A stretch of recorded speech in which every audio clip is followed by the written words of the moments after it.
Hello guys, this is your friend and we are back with a new fanfic. Which is what if Naruto became Forbidden Demon King and he built a legendary harem with Sakura, Tsunade Hinata. P1. And if you enjoy this fanfic then please press the like button and subscribe to my channel for more fanfic like this. And comment for next part. And now let's start the fanfic. Naruto saw the panel, but seeing that no one around him reacted, he immediately determined that he was the only one who could see it. Relieved, he focused on the options. The three basic techniques were crucial for the graduation exam at the academy. Mastering them would ensure his graduation. However, it's also because of the Kyuubi's chakra that the chakra inside the body became disordered, preventing him from using ninjutsu properly. One option was a shortcut, directly solving the immediate graduation issue. The other addressed the root cause of the chakra disorder. Even if he still needs to spend time practicing the three-body technique afterwards, it looks more worthwhile. That, Naruto-kun, Hinata, who appeared out from nowhere, said timidly. What did you just say? I can't hear you clearly. The tall boy named Taiko didn't seem to hear what Hinata said and looked directly at Naruto. As for Hinata, Taiko completely disregarded her. Naruto-kun didn't do anything wrong. Hinata, though scared, mustered her courage to speak. What nonsense are you talking about? It's disgusting, Taiko said rudely, not wanting to listen to Hinata at all. I don't want to be Hokage. Unlike you, I'm not that childish. That's your ridiculous dream, isn't it? Naruto said, but it's also quite sad. With your current strength, you might not even become a shinobi in the future. Naruto said mercilessly as he pushed the leading Taiko hard. Do you think you can become Hokage? Does anyone in your clan have what it takes? You can't. Neither can they. What are you saying? Taiko stammered as he took a step back and looked at Naruto shock. Naruto's gaze remained sharp as he stared straight at the leader, Taiko. People change, Taiko. Go back and ask your father. Believe it or not, I can burn your house down tomorrow and nothing will happen to me. Use that muscle-bound brain of yours to think carefully about what you can and cannot do. P2E. What a joke. Naruto spat in Taiku's face and left with a grim expression. Anyway, this is not the first or second time he has skipped classes, he was just doing it openly this time. Taiko was stunned, recalling Naruto's ferocious tone just now, and didn't dare to say a word. You're lying. We're not like that. The ashamed and angry voices of the two people came from behind. Naruto's words seemed to have hit their sore spot. The boys who wanted to become Hokage were insecure and sensitive. Having their dreams laid bare in the sunlight made them jumpy. The reward was successfully distributed. After a mechanical prompt, Naruto felt a cool sensation throughout his body, like drinking a cold drink on a hot day. He tried to sense the flow of chakra within him. He could now feel the direction of his chakra flow, which had become active and resonant compared to before. It was like a spring suddenly boiling, with every cell in his body being nourished by chakra, bringing a refreshing sense of comfort. Naruto couldn't help but shout, feeling a sense of elation. Shikamaru, did I hear that right? Choji tugged on Shikamaru's clothes and asked as he watched Naruto leave. Naruto said he doesn't want to become Hokage anymore. Wasn't that his dream? Why suddenly? Who knows? Shikamaru's dead fish eyes shifted, and he said indifferently, that guy was really scary just now. Besides, what's so great about being Hokage? Busy all the time, no time to relax at all. Enough about that. Naruto's gone. Choji said, if Iruka-sensei catches him skipping class, he's in for it. Hinata stood in an inconspicuous corner of the crowd, watching Naruto leave with a conflicted expression. Class was about to start, but she was afraid that something might happen to Naruto. Naruto-kun must be in pain right now, right? Thinking of this, Hinata clenched her little fists. At this moment, she really wanted to chase after him, but she lacked the courage. Just stepping forward to help had used up all her bravery. Now, in front of so many people. Without Naruto, the academy was unusually quiet. When Iruka learned that Naruto had skipped class, he lost his temper as usual. No one was messing around with paint buckets, and no one was causing a ruckus in the academy. Everything seemed very harmonious. Until sunset, Iruka did not find any trace of Naruto on the Hokage rock. The most mischievous kid in the class seemed to have vanished from the face of the earth. Just as Iruka started to panic, a soft voice called out. Iruka-sensei. Hinata. What are you doing here? Iruka turned his head and was slightly stunned. The girl stood timidly in the orange sunset. She lowered her head and dared not look at him, her face flushed, as if she had been caught doing something bad. I came to look for Naruto-kun. The girl's voice was barely audible. Naruto-kun didn't come to class all day. I'm worried. Looking at Hinata's very red face, Iruka smiled kindly and said, Hinata, you are worried about Naruto too, right? Don't worry. I'll make sure to find him. It's getting late. You should go home now, or your father will be worried. No. Hinata mustered her courage and said loudly, Iruka-sensei, I want to help you find Naruto-kun. Iruka was touched, and the smile on his face froze. He looked at the sky and said gently, all right, but only for half an hour. If we don't find him, you must go home, okay? Yes. Thank you, Iruka-sensei. Hinata nodded excitedly. Ah, you were looking for me. Naruto looked up and looked at the two of them in confusion. Hinata, you're here? Naruto asked in surprise. Hinata lowered her head. I asked Hinata to help me find you. Iruka explained. I thought she might know where you were. Is that so? Naruto scratched his head. Iruka-sensei, are you here because I skipped class? I guess so. Iruka hesitated for a moment before replying, then asked as gently as possible, but what I really want to know is, why you gave up on your dream. No reason, that kind of thing isn't my dream. Naruto shrugged. Iruka-sensei, you said the Hokage is the strongest in the village, right? Yes, I did say that. Iruka nodded. They're right. I'm just a dead last. There is no way I can become Hokage, right? Naruto asked back. You can't say that. As long as you are willing to work hard. Iruka trailed off, feeling a bit at a loss. He roughly knew Naruto's situation, but due to the ban of the Sandaime Hokage, he couldn't say it clearly. Naruto tilted his head and looked at Iruka with a confused look on his face. Iruka-sensei, I don't want to be the Hokage anymore. I want a more reachable dream. What dream? Iruka's forehead broke into a cold sweat. He didn't know why he was getting wrapped up in a conversation with a child. Maybe getting married to a kind wife and living like a normal adult. Naruto said while scratching his head. Iruka was both surprised and a little frightened. For Naruto, a simple dream like that was far more unattainable than becoming the Hokage. Naruto, it is impossible for you to get married and have children in an ordinary way. These words got stuck in Iruka's throat. When he thought of all the cold stares and exclusion aimed at the orphan, Iruka just felt uncomfortable. After all, the Kyuubi is sealed in Naruto's body. It can be said that Naruto made a great contribution by becoming the Jinchuriki for the rest of his life. Yet, Naruto, despite his contribution, was treated like an outcast. Iruka's parents had died in the Kyuubi's attack, but he couldn't bring himself to hate the parentless boy in front of him. After all, it wasn't Naruto who was wrong, it was Kyuubi.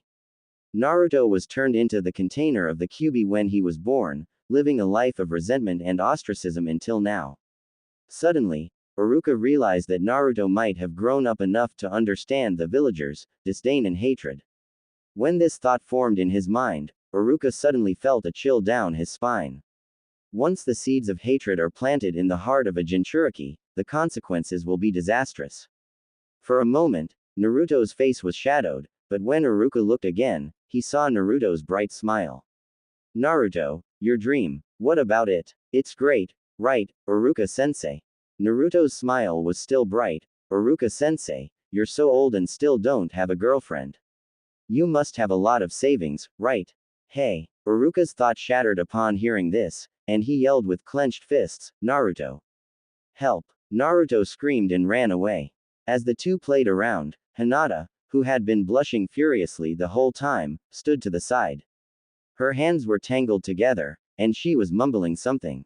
All right, that's enough, Iruka said sternly. Make sure you come to school tomorrow. Naruto. Yes, Iruka-sensei. Naruto lowered his head, looking obedient. Both of them then looked towards Hinata, who was silent with her head lowered. She uttered an ah, and her face quickly turned red again. Naruto, You should go home on your own. I'll take Hinata home first. Will you be okay on your own? Uruka said, holding his forehead. Just as Naruto was about to agree, the system interface suddenly popped up again. Option 1. Pursue Sakura. Reward. S-rank ninjutsu. Option 2. Pursue Hinata. Avoid 10 years of detours. Reward. Kyuubi's approval, you can use Kyuubi's chakra at will. Note. Option 1 will grant you immediate mastery of a random S-rank ninjutsu, with a certain probability of obtaining a rare wood-release ninjutsu, while Option 2 offers progressive rewards based on the pursuit's progress. Do I even need to think about this? The power of the Kyuubi is not comparable to an S-rank ninjutsu at all. Besides, even if there is no reward, if I had to choose between Sakura and Hinata, of course I would pick Hinata without hesitation. If nothing else, I should let my future children eat the soft one, right? Big is the truth after all. Choose the second option. Task successfully initiated. Please prioritize completion. Uruka sensei. Naruto suddenly interrupted. Let me walk Hinata home. Ah. Hinata turned beet red upon hearing this and immediately turned away. Huh. Uruka looked at Naruto with some confusion. I know where Hinata's home is. I've sent her there before. Naruto explained with a smile. Uruka-sensei, it's not on your way and would be too much trouble for you, right? This, Uruka hesitated, but thinking about the cold demeanor of the Hyuga clan's members, he agreed. Alright then, Naruto, make sure you protect Hinata and act like a true gentleman. Uruka said with a smile. Yes, I'll take good care of Hinata. Naruto responded with a bright smile. After Uruka left, Naruto patted Hinata on the shoulder. She was startled, and tears welled up in her eyes. It's okay, I'll walk you home, Hinata. Naruto smiled gently and his voice became much softer. Thank you, Naruto-kun. Hinata's voice was very quiet. Then, give me your hand. Why? Hinata was startled, her face turning even redder, stuttering as she spoke. It's dangerous for a girl to walk alone at night. Holding hands will make us both feel safer, right? That's true, but, Naruto-kun's hand, Hinata hesitated. What's wrong? Does it bother you? I'm sorry. No, it's not. Hinata shook her head like a rattle, then carefully extended her hand, her heart pounding. When she felt the warmth of Naruto's hand, a sense of comfort washed over her, instantly calming her anxious emotions. Naruto-kun didn't lie. It does feel more reassuring. But this is already considered holding hands, right? What on earth was I thinking? Naruto-kun probably doesn't see it that way. Looking at Naruto walking ahead of her, Hinata suddenly felt a wave of panic. Naruto-kun is truly a kind person at heart. Naruto, who was walking in front while holding Hinata's hand, was completely unaware of Hinata's thoughts. Feeling the Kyuubi's chakra overflowing from his body and constantly circulating in his chakra pathway system, he couldn't help but feel delighted. Sure enough, it succeeded. Naruto sent Hinata to the gate of the Hyuga clan's compound and stopped. Without a necessary reason, the Hyuga clan didn't welcome outsiders, especially not him. Thank you for walking me home, Naruto-kun. Hinata bowed to Naruto, her ears red, her slender neck flushed. I should be thanking you. After all, Hinata, you were looking for me. Naruto waved at Hinata. Have a good night's sleep, Hinata-chan. After saying that, Naruto turned and ran off in the opposite direction, disappearing into the night. Hinata lost herself in the calls of Hinata-chan, and whispered softly while clinging to the wooden door. See you tomorrow, Naruto-kun. I guess so. Uruka hesitated for a moment before replying, then asked as gently as possible, but what I really want to know is, why you gave up on your dream. No reason, that kind of thing isn't my dream. Naruto shrugged. Uruka-sensei, you said the Hokage is the strongest in the village, right? Yes, I did say that. Uruka nodded. They're right. I'm just a dead last. There is no way I can become Hokage, right? Naruto asked back. You can't say that. As long as you are willing to work hard. Uruka trailed off, feeling a bit at a loss. He roughly knew Naruto's situation, but due to the ban of the Sandaime Hokage, he couldn't say it clearly. Naruto tilted his head and looked at Uruka with a confused look on his face. Uruka-sensei, I don't want to be the Hokage anymore. I want a more reachable dream. What dream? Uruka's forehead broke into a cold sweat. He didn't know why he was getting wrapped up in a conversation with a child. Maybe getting married to a kind wife and living like a normal adult. Naruto said while scratching his head. Uruka was both surprised and a little frightened. For Naruto, a simple dream like that was far more unattainable than becoming the Hokage. Naruto, it is impossible for you to get married and have children in an ordinary way. These words got stuck in Uruka's throat. When he thought of all the cold stares and exclusion aimed at the orphan, Uruka just felt uncomfortable.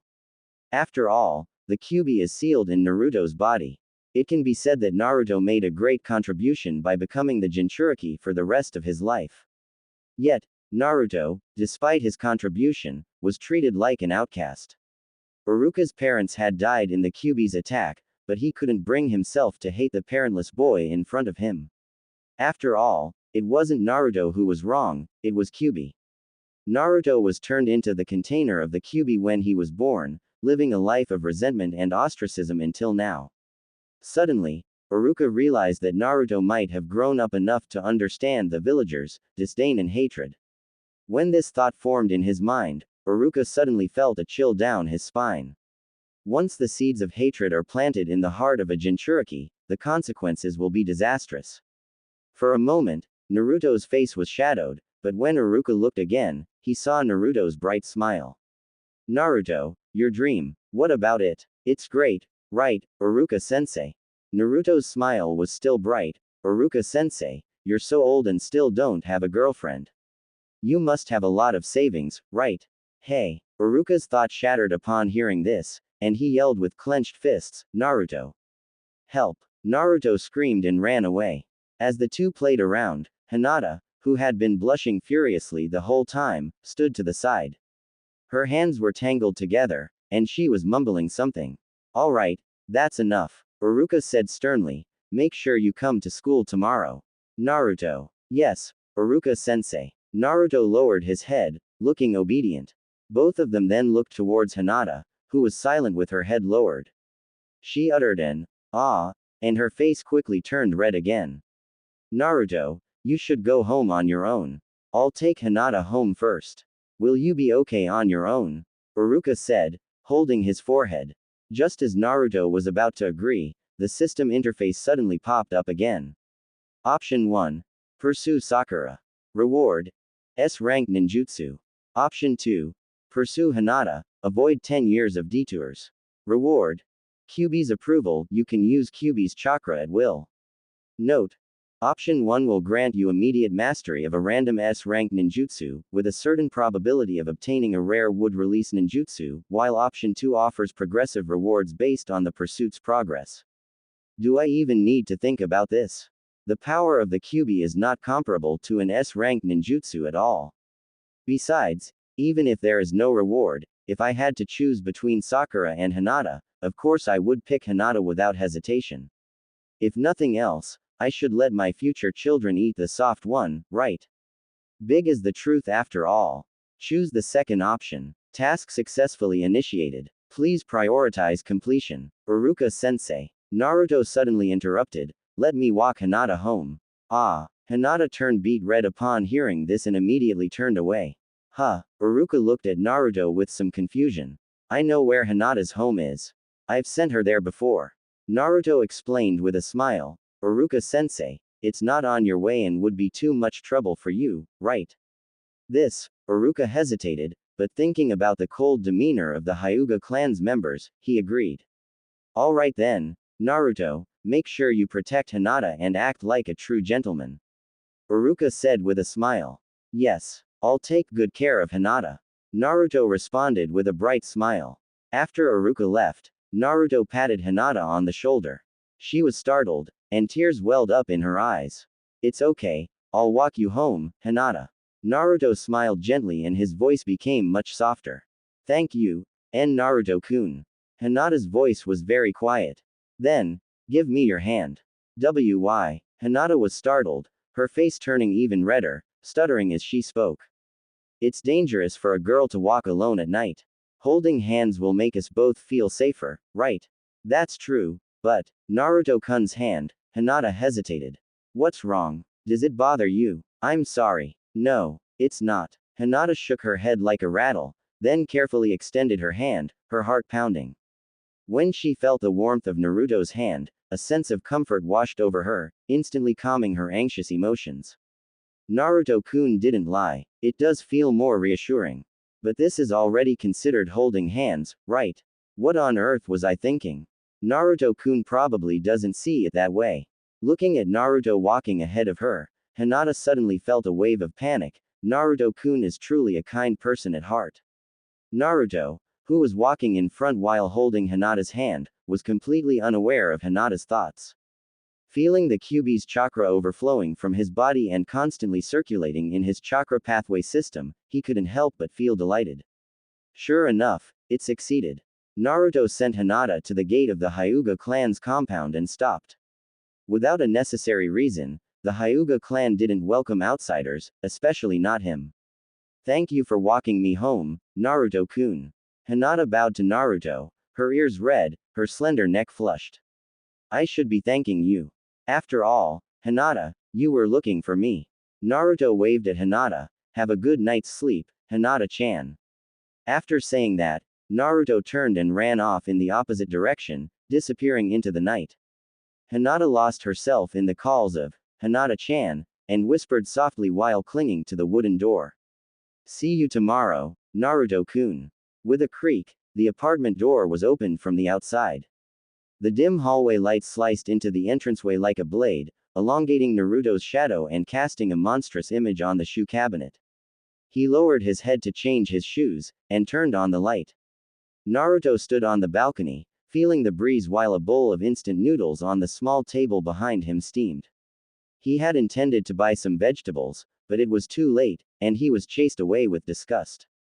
If there had been more people around or if Naruto had gone earlier, perhaps the shopkeeper wouldn't have shown such a disgusted expression. He wasn't sure if the Anbu were still monitoring him, or if his words from earlier in the day had reached Sandaime Hokage's ears. After all, a Jinchuriki was the village's most potent weapon. If their attitude toward the village changed, it could lead to disastrous consequences. But Naruto didn't care. He had no thoughts of revenge against the village. He didn't even harbor any dark thoughts in his mind. He just wanted to take it easy. It's cool to take it easy, okay. With a system at his side and being the reincarnation of Asura, why not take the easy path if the system's power surpasses that of the Kyuubi and possibly any other force in this world? In order to gain everyone's recognition, the original Naruto wants to become the Hokage and protects those who discriminated against and bullied him even if it means risking his life. This is too ridiculous. People live in this world to show their own value, not to gain value from others. When you walked on the streets and being looked at with disdain by others, you will feel inferior and sensitive, which leads to guilt and disappointment. This is a people-pleasing personality, hoping to be recognized and accepted by others. The current Naruto is no longer the original Naruto. He knew well that always being a nice guy would only lead to being looked down upon. There was no need to seek others' approval, and all he had to do is learn to make peace with himself. To live as an ordinary shinobi and lead a fulfilling life. They are the ones who are wrong. After all, they are the people who wanted to benefit from the Kyuubi, but don't want to pay the price. What was called protection was, in reality, manipulative emotional abuse. Becoming Hokage wasn't Naruto's dream, but the dream of the Sandaime Hokage, Sarutobi Hiruzen, and the ambition of the higher-ups. They hope that Naruto will serve the village like the Yondaime Hokage. The summer night's moonlight was gentle, enveloping Konoha. The night breeze brushed past the balcony, lifting Naruto's hair from his forehead, and his gaze gradually became clear. He doesn't want to be a Hokage, nor does he want to be recognized by others. He just wanted to live a mundane life and become stronger. The instant noodles had gone a bit cold, but Naruto finished them without changing his expression. After washing up, he lay on his bed and slowly closed his eyes. The next day, not long after Naruto left his house, he ran into a kid with a big white hat and a blue scarf on the way. This kid was none other than the grandson of the Sandaime Hokage, Konohamaru. Konohamaru was hiding behind a camouflage cloth against the wall. Seeing Naruto staring at him, he arrogantly shouted, "What are you looking at?" Can't you see I'm practicing my ninjutsu here? My grandpa is the Hokage. Get lost. Konohamaru glared at Naruto, who was dazed by his scolding, and felt a bit disappointed, thinking that this person was no different from others. As soon as he hears that I am the Hokage's grandson, he will definitely listen to me and do what I say. However, Naruto smiled, took out a few 100 ryo bills from his pocket and handed them to Konohamaru. A disappointed look appeared on Konohamaru's face and he waved his hand impatiently. Get lost. I don't want your money. This is your medical expenses and nutrition fees. You're dead meat, Naruto said, then proceed to give Konohamaru a beating. While hitting him, he also cursed aloud. You think being the Hokage's grandson makes you special? Who doesn't have a Hokage relative? In the academy, Naruto sat in the back row with a tired face as he yawned. No one bothered him today, but when he walked into the classroom, he could still feel the disgusted glances directed at him. On the podium, Iruka folded his lesson plan, cleared his throat, and said, "Tomorrow is the graduation exam. This morning, there will be a mock exam on the transformation technique, and in the afternoon, there will be a mock exam for practical classes." As soon as he finished speaking, the classroom became lively. Boys and girls whispered to each other, some were happy, some were nervous.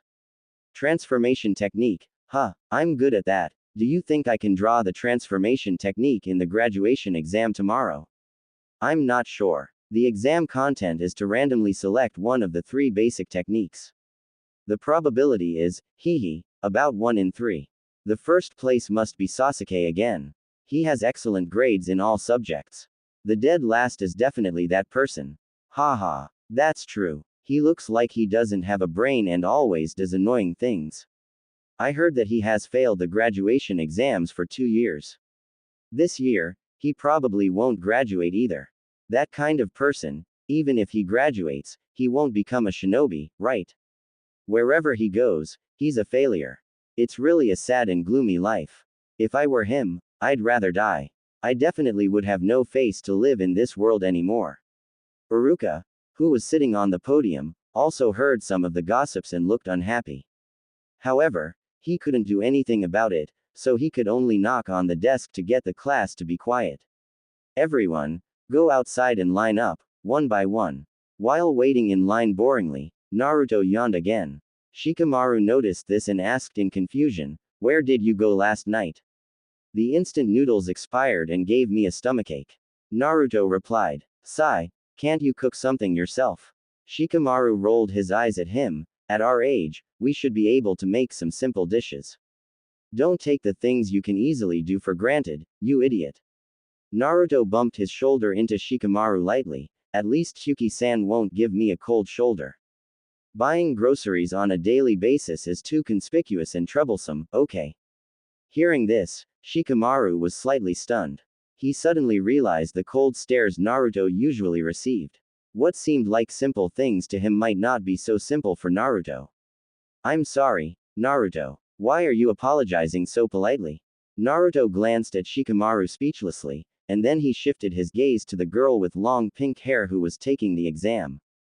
Haruno Sakura is even cuter in reality than in the manga, and her skin looks very fair among all the girls. The sound of crushed chips came from behind Shikamaru. Choji stood behind Shikamaru, and his small eyes swept over Shikamaru and Naruto, taking in everything that had just happened. The blonde Ino stood one position ahead of Naruto and, while turning to look for Sasuke, happened to see Naruto's gaze on Sakura. Seeing this, her lips couldn't help but curve into a smirk. "Naruto, what are you looking at?" Hearing this, Naruto turned his head and saw Ino's mischievous and gossipy smile.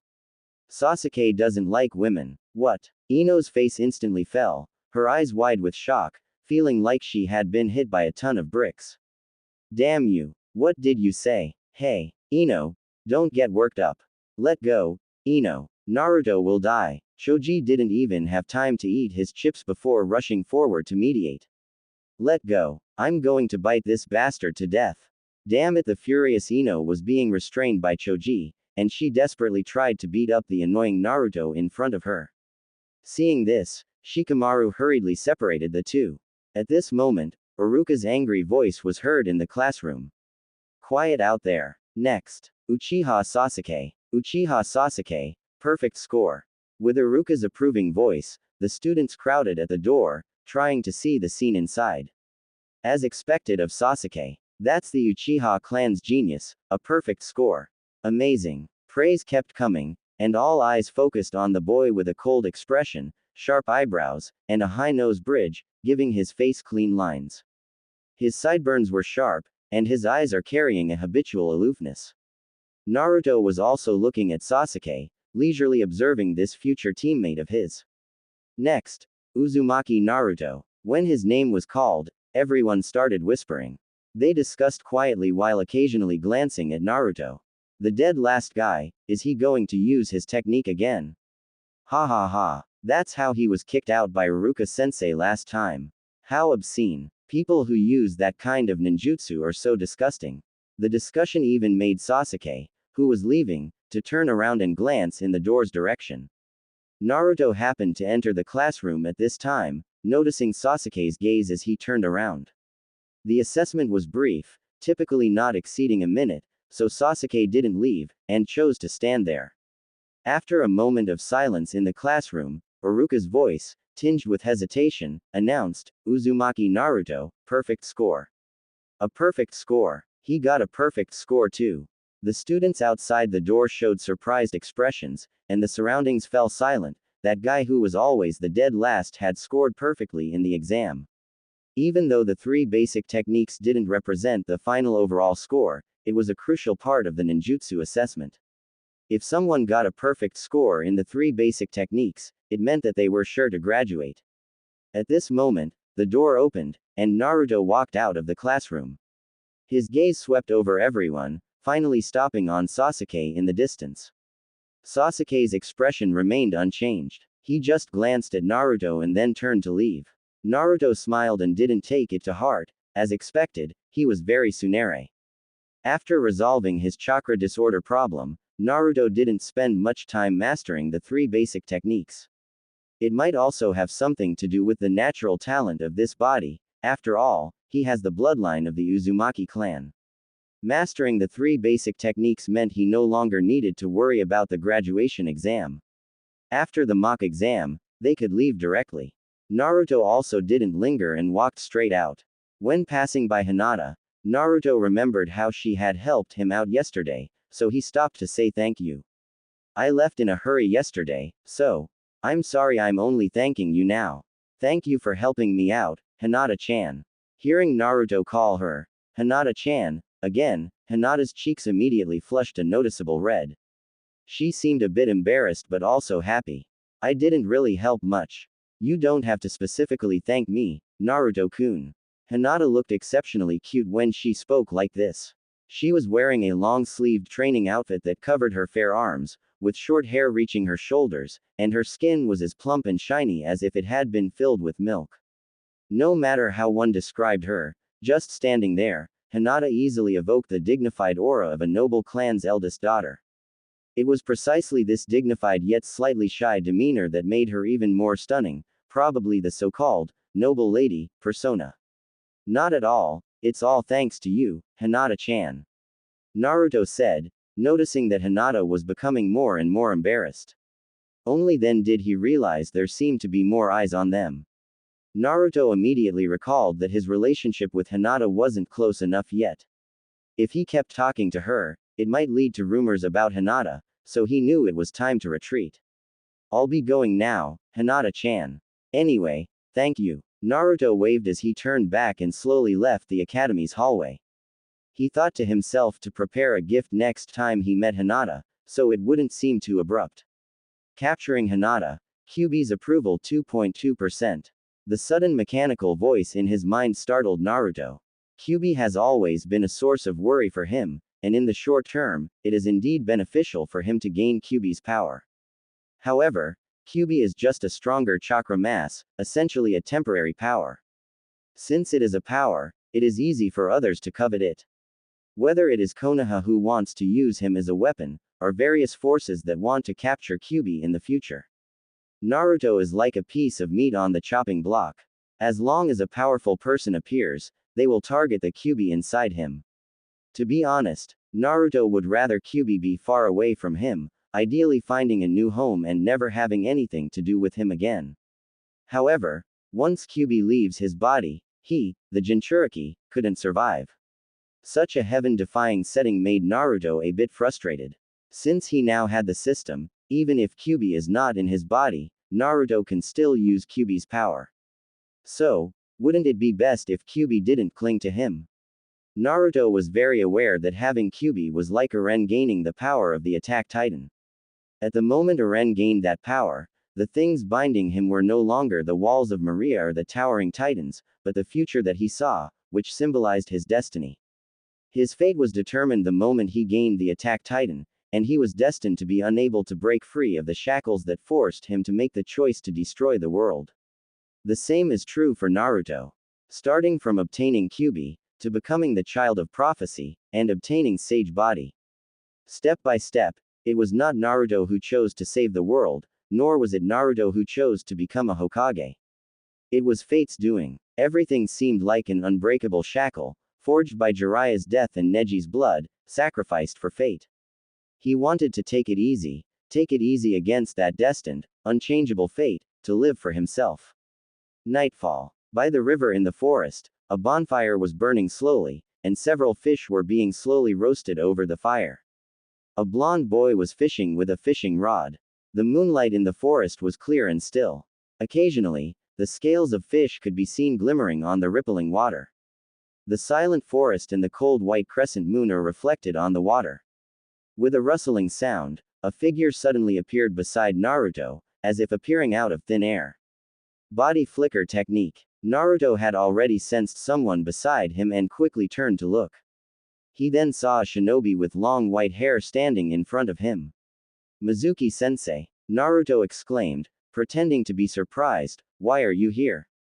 The person who came was none other than Iruka's good friend, Konoha's top schemer, Mizuki. At this moment, Mizuki didn't know that he was already under the surveillance of Sandaime Hokage's crystal ball, and smiled at Naruto with a gentle face. Naruto, do you want to become stronger? Naruto was momentarily stunned by Mizuki's question. He looked at Mizuki and blinked. Mizuki-sensei, what do you mean? Mizuki's mental state was a bit strange, giving people an indescribable sinister vibe. It was as if he were under the influence of some hallucinogen, making him appear particularly evil. To be honest, even though Naruto was mentally prepared, he was still shocked the moment Mizuki's face appeared. Tomorrow is the academy graduation exam, right? Mizuki asked. Yeah. Naruto nodded. Then Naruto, are you sure you can pass the exam? Mizuki asked, his eyes narrowing slightly, scrutinizing Naruto with a half-smiling gaze. Well, you know me, Mizuki-sensei.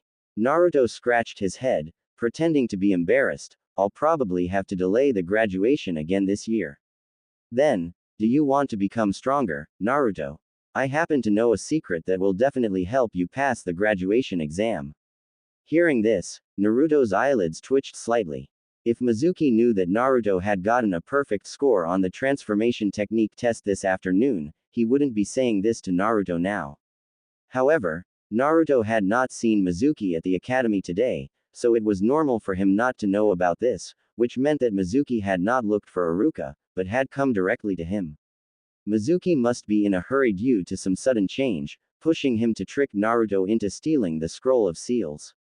But the problem was that the Scroll of Seals was a conspiracy of the village's higher-ups. Naruto was also extremely speechless about this. Are you guys worried about the mental state of the Kyuubi's Jinchuriki? Are you afraid that the Jinchuriki will develop hatred towards the village? Now you are going to so much trouble to brainwash me with the idea of comrades, recognition. What were you doing before? Speaking of which, this village is also strange. The brain circuits of the higher-ups seem to be in the gutter. If their purpose was to protect the information about the Jinchuriki and keep people from knowing Naruto as the Yondaime Hokage's son, then what the hell was the point of leaking the news about Kyuubi? They tried their best to block the news that Naruto was the son of the Yondaime Hokage, but allowed the rumor that Naruto was a demon fox circulating. This is really double standards, blatantly adding insult to injury. Not even capitalists act this way. They refused to pay compensation and then mentally manipulated him. They let villagers target him, yet brainwash him to protect the village. How hypocritical. The stage is set, actors are in place, and a brainwashing drama targeting the Kyuubi's Jinchuriki is about to begin. As long as Naruto nodded in agreement, Mizuki would immediately notify Iruka that Naruto stole the scroll of seals. And Naruto could really easily steal it. It is unknown what had gone wrong with Mizuki's brain, as he genuinely believed a child, who hadn't even graduated, could steal something as important as the scroll of seals, which rivaled Kyuubi in importance. But Mizuki's eyes indeed showed unwavering belief. Naruto didn't want to agree. He had no interest in the scroll of seals. After all, with such a short time, he could only learn the shadow clone technique, which wasn't very significant for someone with the system's support like him. Moreover, he didn't want to get caught up in the tear-jerking situation and pretend to be moved, which would feel worse than death. Given how the village treated him, he could accept protecting those who treated him equally in the future, but it is really hard for him to believe that he can be asked to protect the village. Why should I repay hatred with kindness? No way. Just as Naruto was about to refuse, the system interface popped up again. Option 1. Refuse Mizuki's invitation and tell him to get lost. Reward. Full-level fishing mastery. Option 2. Accept Mizuki's invitation and steal the scroll of seals. Reward. Impure world reincarnation incomplete. After a quick glance, Naruto immediately made a choice in his heart. Although stealing the scroll of seals could grant him the A-rank jutsu, shadow clone technique, and an incomplete version of the impure world reincarnation, but what's the use of the incomplete version of impure world reincarnation? Using this move requires a living sacrifice. It was a tasteless, unworthy endeavor at present, especially since Naruto had no particular person he wanted to resurrect. Although the shadow clone technique was very tempting to him, getting involved in such a troublesome matter would make him stood in passive position in the future. Mizuki-sensei, I'm sorry but I must refuse. Naruto said calmly. What? Mizuki was a bit surprised. It seemed that he didn't expect Naruto to reject him. After all, in his impression, Naruto was always a simple-minded, impulsive dead last. Why, Naruto, this is a precious opportunity. If you give it up, you'll definitely regret it in the future. Mizuki-sensei, you don't need to waste your breath. Naruto glanced at him. I have made up my mind. Saying more won't change anything. Naruto, don't you want to become stronger and be recognized by the people in the village? Mizuki made a last-ditch effort. Ah, no need, that sounds like a hassle. Naruto said nonchalantly, since I was a child, the people in the village have always disliked me. If I continue to act like this, it'll only make them hate me more. Hearing this, Mizuki was speechless for a moment. After a while, Mizuki's voice sounded again, tinged with a trace of temptation. Naruto, don't you want to know why everyone in the village treats you like that? You mean to say it's because I'm the demon fox, right? Naruto said emotionlessly, holding the fishing rod in his hand. Then, he said lazily, the nine-tailed demon fox that destroyed the village and killed the villagers. How do you know? Mizuki took a few steps back and said in shock. Come on, I'm 12, not 3. Naruto turned to look at Mizuki. Mizuki-sensei, I have ears. I grew up in the village, and from the moment I can remember, I wasn't liked. I had few friends. Shopkeepers always looked disgusted when they saw me, and so did the villagers. I want to buy fresh vegetables too, and live like a normal person in the sunlight. But I'm destined to hide in the shadows, watching my peers go home for dinner after school. Mizuki-sensei, you've been isolated too, haven't you? You must understand. Suffering isn't a treasure, it's just unavoidable. No one stood up for me when I was bullied. But so what? I'm not the demon fox. None of it has anything to do with me. I'm just me, Uzumaki Naruto. Why? You know everything. Don't you feel any resentment towards this village? Mizuki asked. Naruto withdrew his gaze and focused on the fishing rod under the moonlight, its hook dipping into the water, creating ripples. He didn't know whether the person who asked this question was Mizuki himself, or the person behind the scenes who controlled Mizuki. Was he dissatisfied with the village? Of course, but he couldn't say that. At least, not now. After a long silence, a mechanical voice echoed in Naruto's mind.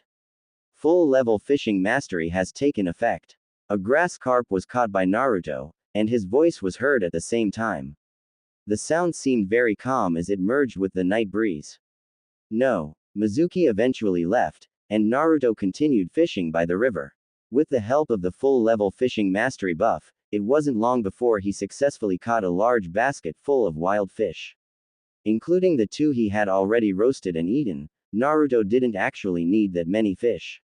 Without a refrigerator at home, taking them back would just lead to spoilage.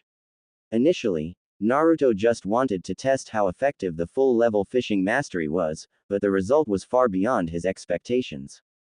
From the moment he cast his line, he caught fish continuously. Even without bait on the hook, as long as Naruto held the rod, fish would keep coming. What stopped him from continuing fishing was not time or his stamina, but the fact that the fish basket, which was taller than his waist, was already full and could not hold any more fish. The fish were so packed that they could easily jump out with a slight struggle.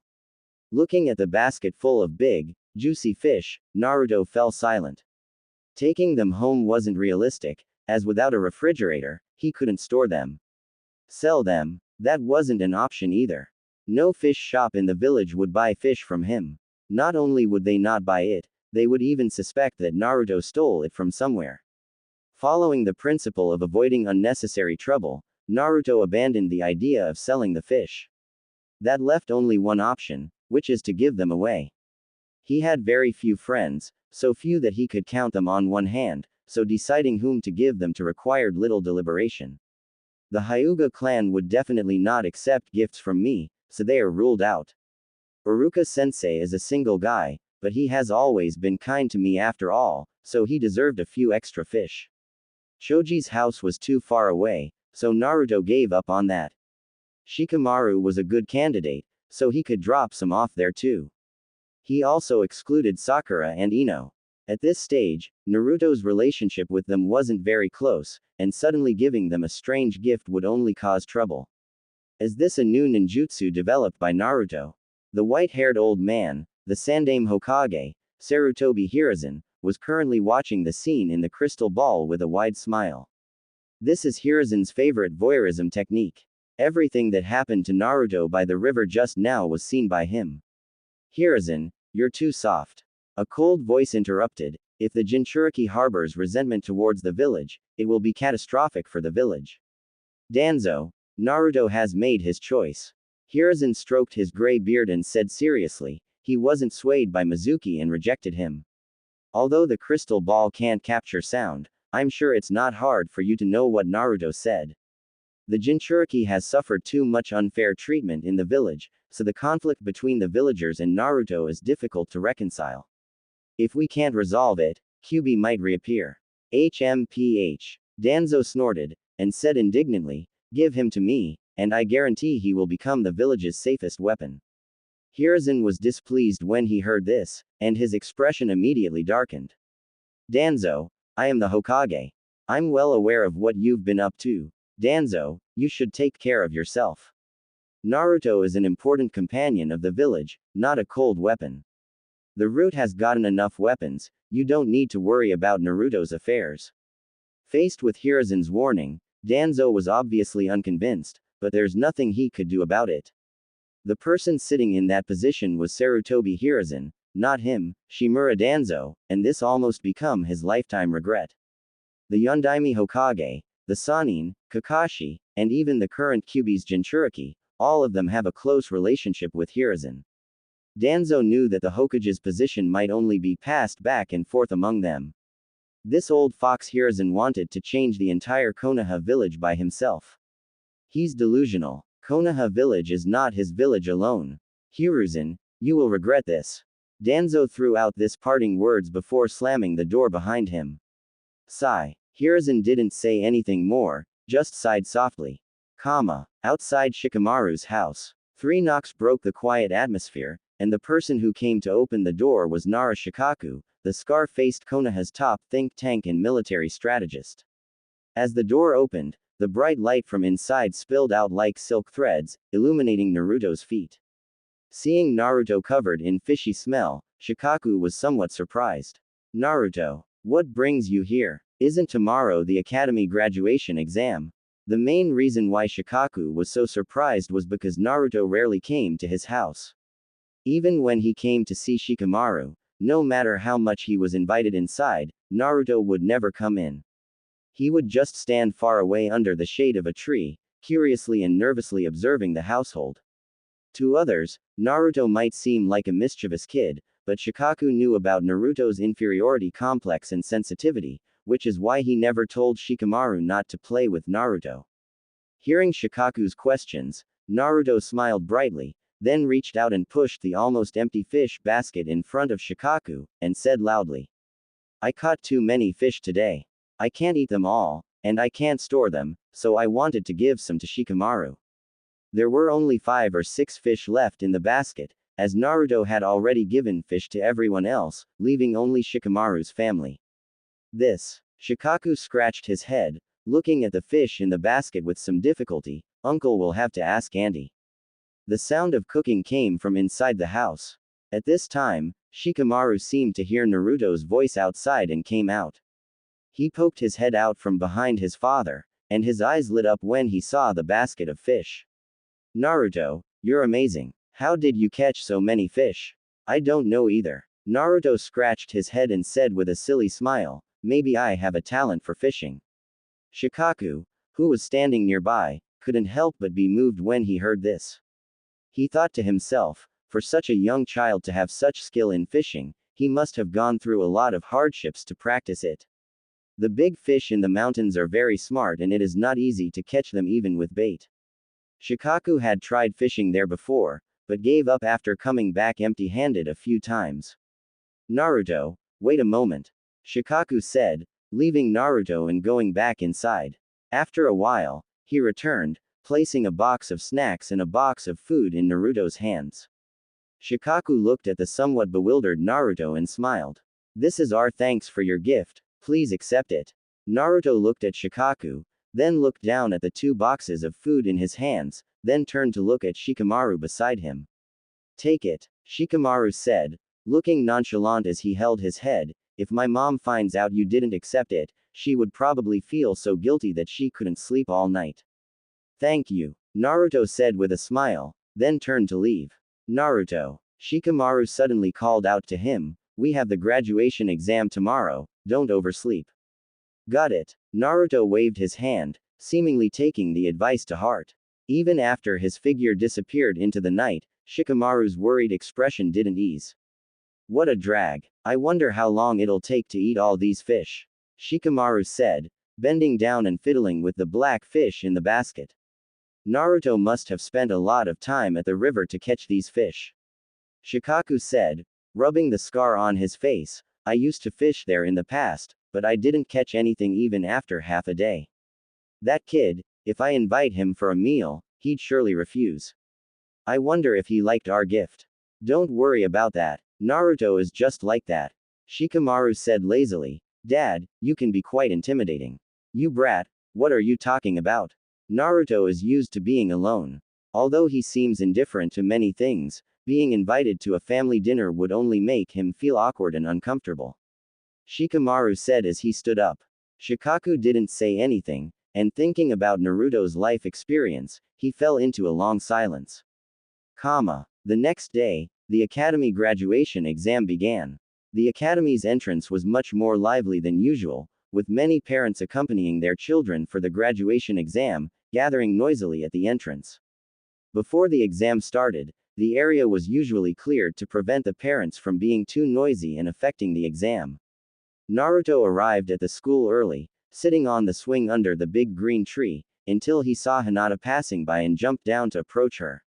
He wasn't wearing his usual orange jacket today, but a simple black t-shirt. The cotton jacket was too hot, and he still didn't have the courage to wear it out. "Hinata, good morning." Good morning, Naruto-kun." Hinata was startled, and her face instantly turned red. She avoided Naruto's gaze and responded in a small, stuttering voice. "This is for you," Naruto said, taking out a small object from behind his back. It was a small wooden carving, vividly depicting a chibi version of Hinata. The carving was only about the size of 3 fingers and looked extremely cute. Did you make this yourself, Naruto-kun? Hinata blushed, but her eyes could no longer move away from the small wooden carving. Yeah, I happen to know a bit about carving, so I made it for you. In fact, he knew more than just a bit. Before crossing over, he had been learning wood carving from his master since he could remember. He had practiced diligently for 15 years through all seasons, never stopping during summer or winter breaks. Hinata's face turned even redder as she accepted the carving and softly thanked him. I remember your grades are always very good, right? Then do your best in the exam. Naruto said, waving goodbye as he turned to leave. QB's approval 2.2%. The system is indeed not so easy to fool. The wooden carving could make Hinata blush deeply, but the system seems to have noticed Naruto's attempt of cheating points. The system made a fair judgment on Naruto's attempt to take advantage of the loophole. Although the repetitive actions are effective on Hinata, they were not on the system. It seems I need to be more sincere. Naruto muttered in his heart. At this time, Hinata was still very cute, but she's even more reserved than in the anime. She wore a tracksuit and had short hair that reached her ears. Although she speaks in a soft voice, she is very polite to others and has all the attributes of a perfect wife. She is a perfect young lady in every aspect. To be honest, Naruto couldn't understand why such a girl would like him. What did Hinata see in me? The graduation exam was held in a separate classroom. Before that, the students taking the exam would be gathered in a large classroom and wait for their names to be called. The exam begins. Uruka's stern voice rang out, followed by the electronic bell of the academy. The exam time was short, with one of the 3 basic techniques chosen for the content. Naruto's class was scheduled for the first session, and after 10 minutes, a few students had already completed their exams. Not many people can receive the forehead protector. It's roughly a third of them. And this is just the graduation exam. After all, if they want to become a real genin, they have to pass the test of the Jonin instructor as well. Haruno Sakura. Present. Naruto caught a glimpse of a pink figure quickly ran towards the adjacent classroom. He happened to be sitting by the door and could easily hear Uruka's voice. The clone technique. Yes, Uruka-sensei. Very good, excellent score. Sakura's excited voice could be heard. Thank you, Uruka-sensei. Clone technique. Huh, Naruto muttered, thinking back to his own practice and finding it not too difficult. The passing standard was to create a clone with almost no flaws, and creating 2 would be considered excellent. As for the perfect score, the conditions are very harsh. For example, Naruto recalled he had seen Sasuke created 3 indistinguishable clones in the clone technique test some time ago. So it can be seen how hard it is to get perfect score. Sasuke was called next. Before he left the classroom, he glanced at Naruto sitting by the door. Seeing this, Naruto raised an eyebrow but didn't say anything. Uzumaki Naruto. After about half an hour, Naruto's name was finally called. To his surprise, Naruto drew the body replacement technique, which is a more difficult ninjutsu. Although it is also one of the basic ninjutsu, it was a step above the transformation technique and clone technique in difficulty. The main challenge lay in the speed of forming the hand seals. The assessment criteria for the body replacement technique are speed and accuracy. Speed tested how fast one could form the hand seals, and accuracy tested the perfection of the technique. If one put their heart into it, passing wasn't difficult, and with effort, it was possible to obtain excellent score. Hey, someone drew the body replacement technique. Someone in the class shouted, and all of a sudden, those who had taken the exam and those waiting for their turn all gathered around the doors of the examination classroom. What kind of bad luck did Naruto have? He actually drew the body replacement technique, which we rarely see. Shikamaru mumbled, frowning slightly. Everyone felt that it doesn't matter which subject Naruto draws, after all, based on his skill, he will fail. However, after eating the fish Naruto had caught yesterday, Shikamaru suddenly felt a sense of guilt. He vowed not to laugh no matter how funny it was, feeling it would be wrong to do so. This wasn't a joke, as it could affect his karma. Ha ha ha, I hope that guy doesn't transform into something weird. Ino laughed gleefully while slapping Shikamaru's back.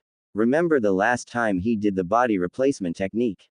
He turned into a half-human, half-log thing. It had me laughing so hard I almost couldn't breathe. Shikamaru didn't react and just shrugged. That's what Naruto is like. He tries so hard but still can't perform the technique properly. The exam didn't take too long, and Iruka's voice, tinged with hesitation and a hint of surprise, could be heard. Perfect score. What did Iruka-sensei said? Perfect score. Ino asked, looking at Shikamaru with a questioning gaze. Why ask me? Shikamaru replied indifferently. Iruka-sensei didn't call out the name.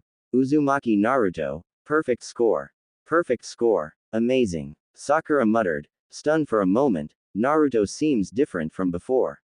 Ino was completely dumbfounded, thinking to herself, today is really strange. How come that last place guy becomes so powerful now? Tisk, that guy, Inuzuka Kiba muttered and walked away with the white puppy on his head. As a member of the truancy trio, Kiba was thankful that Naruto's poor grades kept him from being the worst in the class. Sasuke, after watching for a while, also turned away, his eyes reflecting the lush trees at the end of the corridor, showing his usual indifferent demeanor. Sasuke-kun, since we graduated, can we have a meal together? A girl who had just emerged from the corridor's corner asked as she nervously clutched her forehead protector. It was obvious that she had just passed the exam. I have things to do, find someone else. Sasuke said coldly. He was a proud person who did not allow himself to stagnate, so he intended to go back and redouble his training. The hatred for his clan's extermination drove him to live, and aside from that, he had no interest in anything else, so without hesitation, he refused the girl. Sakura, in the crowd, watched the scene of the girl being rejected by Sasuke at the end of the corridor, and her heart was filled with mixed emotions. Suddenly, a hand slapped her shoulder, startling her. Ino, what are you doing? Hihi, stop looking. Sasuke-kun won't go on a date with you alone. Ino said as she looked at Sakura smugly. For some reason, Naruto's annoying face flashed through her mind, and his vile voice echoed in her ears. Sasuke doesn't like women. Whoa, men. Ah, damn it. Ino suddenly squatted on the ground with her head in her hands, her face twisted in pain. After passing the graduation exam successfully, Naruto's life was back on track. During the 3-day break, Naruto was lazily lying at home for 2 days. Naturally, he did not meet Konohamaru. On the last day of the break, as Naruto was dozing off, the sunlight filtered through the window onto him, making him feel warm and cozy. Suddenly, a dazzling light made Naruto frown and he opened his eyes directly. An Anbu's member wearing an animal mask was squatting on the tree outside the window, his cold eyes visible through the holes in the mask, his voice emotionless. Hokage-sama wants to see you. After saying this, without giving Naruto a chance to react, the Anbu's member vanished instantly. Naruto stared at the ceiling for several minutes, confirming that someone had indeed been there, but where did he go? Go. The sun is so warm and comfortable, just like soaking in hot spring water. Hot spring. Even breaths sounded as Naruto fell asleep again. When he woke up, it was already dark. There was no light in the room. A dark figure was sitting at the desk, flipping through Naruto's training plan. In the dim light, the rustling pages sound quietly, suddenly stopping after a while. Ah, you're awake. An old and familiar voice sounded, with a hint of gentleness and kindness. When the light came on, the room was directly illuminated. The Sandaime Hokage, Sarutobi Hiruzen, was sitting at the desk, and he turned his head to look at Naruto with a smile. On the desk were Naruto's brand new forehead protector, diary, and recipe book. Hokage-sama. Naruto, groggy from sleep, rubbed his eyes and called out. Didn't you call me Grandpa Hokage before? Hiruzen was stunned for a moment, then laughed heartily. What's wrong? Now that you're a shinobi, you're becoming distant. Hee. Naruto scratched his head a little embarrassedly. I am already a qualified shinobi now, so it is not appropriate to call you that.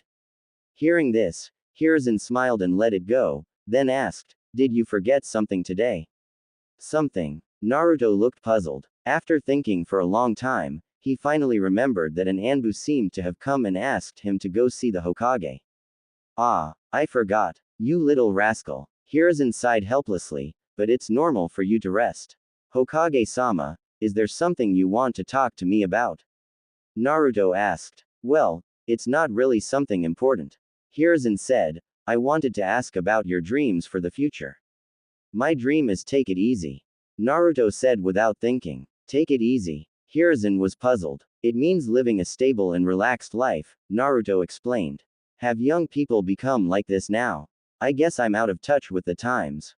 Hiruzen said self-deprecatingly. But Naruto, wasn't your dream to become the Hokage? What is life like after becoming Hokage? Are you happy? Naruto asked. Well, Hiruzen coughed and said, I'm usually quite busy, and sometimes, Konohamaru would complain that I can't spend time with him. But in order to protect the village and its people, this responsibility drives me forward, even to the point of risking my life for the village at any time. I think I am probably happy. Well, that's as the life of the Hokage-sama. It sounds tough, Naruto said, sitting cross-legged on the bed, but I don't want to live such a hard life. I don't want to be looked at with strange eyes anymore. For someone like me, even to have a fresh meal, I have to consider whether the store owner will sell me the vegetables. Even if I become the Hokage, nothing will change. Naruto, if you become the Hokage, the people in the village will definitely respect and love you. Hiruzen tried to persuade. But Hokage-sama, I'm doing pretty well now. Naruto said, holding his head. If I don't make mistakes and slowly become an ordinary person, everyone will forget their hatred towards me. Although I don't know why so many people are hostile to me, I think by becoming a shinobi, I probably won't have to deal with such looks anymore. Hiruzen wanted to say something, but the words got stuck in his throat, and he didn't have the courage to say them out loud. He knew that it was his negligence that caused a child to become what he is now. Rome wasn't built in a day.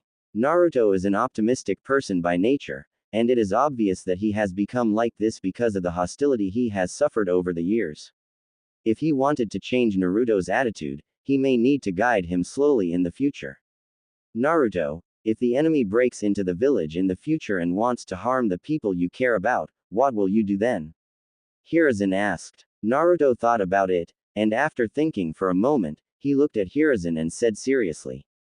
I don't know, Hiruzen left without saying more. Naruto sat at the desk where Hiruzen had been, touching the forehead protector, his gaze gradually turning indifferent. Although this system appeared to be a take it easy system, it was actually a competitive one. Naruto could take it easy, but his strength would continuously grow. If there's a more relaxed way to become stronger, why not take it easy? Take it easy yourself, and let others compete. In this terrifying world where strength reigns supreme, having no power means being at the mercy of others. The next morning, Naruto struggled to wake up early. 3 consecutive days of rest made Naruto almost forget that he was still a shinobi. In this world without smartphones and with computers being unaffordable, there weren't many entertainment options. Naruto couldn't understand it. In the shinobi world, there was clearly electricity. And this electricity wasn't generated by lightning release from human bodies, it was actual civilian electricity. This showed that the technological level of this world had already entered the electrical age. Electric poles can be seen everywhere in Konoha village, and there are televisions, refrigerators, and even air conditioners and washing machines and dryers. Naruto was currently in a situation where he was an orphan living on welfare assistance, a genin with no background, no money, and no abilities. His old refrigerator had long been broken, and despite scratching his head for a long time, he had no idea how to fix it. As a result, on his first day after crossing over, he ended up with several bottles of expired milk. But Naruto's welfare allowance was still fairly substantial. As long as he didn't need to buy large items, it was enough to meet his normal living expenses. Generally, the welfare allowance would stop being issued the moment Naruto became a shinobi. After that, he would have to rely on completing various missions to support himself. After spending half a month in this world, Naruto had a general understanding of its technology. The technological development here was relatively weak, more like a skewed technological tree. The appearance of shinobi had pushed the development of technology, but the miraculous energy called chakra had also hindered technological progress in some areas. For example, Hiruzen, who can use all 5 chakra attributes, didn't need a lighter to light his pipe and could monitor people with a crystal ball. The power and convenience of ninjutsu made people focus on territorial disputes and battles. Since the establishment of Konoha village by the god of shinobi, the Shidaime Hokage, countless shinobi world wars had been fought. Under the shadow of war, rapid technological development was difficult. Since shinobi are the protagonists of this world, technology naturally centered around their needs. Therefore, for the sake of convenience, communication devices existed within the village. But inter-country or inter-village communication systems were outdated due to the sensitivity of information. When necessary, technology had to give way to ninjutsu. What Naruto was more concerned about was not just the skewed technological tree but also the level of weaponry in this world. Shinobi mostly used traditional cold weapons, and the most advanced ones were chakra short swords like those used by Kakashi's father, Konoha's White Fang. Or maybe it's a weapon transformed from a summoned beast, such as the Hiruzen's Monkey King, Enma. Another example is the 7 ninja swords from Kurigakure. However, the so-called artifacts such as the Kusanagi sword, the Totsuka sword, and the treasures left by the Sage of Six Paths, such as the Bashozan, Kohaku no Johei, Shichiseiken, and Benihisago, seemed somewhat unimpressive. By the time they came out, they were no longer able to defeat the Kekkei Genkei cheaters that were running rampant everywhere. But what about hot weapons? It seems that apart from the Akatsuki's member, Sasori, who was born in Tsunade and has powerful hot weapons, and the Asura Path of Pain used by Nagato, who had tracking missiles and laser cannons, hot weapons weren't common. The development of firearms seemed to rely on puppet masters. In the distant land of snow, although advanced technological weapons like chakra armor and steam-powered airships and boats had appeared, they were still limited by their geographical conditions and primarily used large kunai launchers. The land of sky even had flying devices and aerial fortresses. Although this aircraft carrier was not nuclear-powered, it still had a certain deterrent effect. Overall, due to the factors of war, the conflicts among the great shinobi villages have accumulated for a long time, making it difficult to achieve peace. Under this premise, shinobi, as the main force in active combat, naturally held a higher status than technology. Technology could not develop independently of shinobi for the time being and is still very limited. The appearance of shinobi changed the world's structure, and the Cold War-like state of the world further limited the development of science and technology. After washing up, Naruto looked at his sleepy self in the mirror and couldn't help but yawn. He threw his toothbrush into the cup, ending his random thoughts in the washroom. Naruto got dressed and left the house. By the time he arrived at the academy, the classroom was already quite full.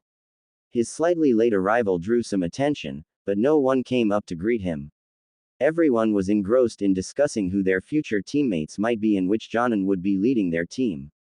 After all, Genin teams were always formed in groups of 3. Since the end of the Second Shinobi World War, Tsunade, as the medical nin among the Sannin, has been recognized by the top management for her role in the team. To a certain extent, having a female medical nin in the team significantly increased the survival rate and mission success rate of the team. Since then, the tradition of forming teams with 2 males and 1 female has been retained.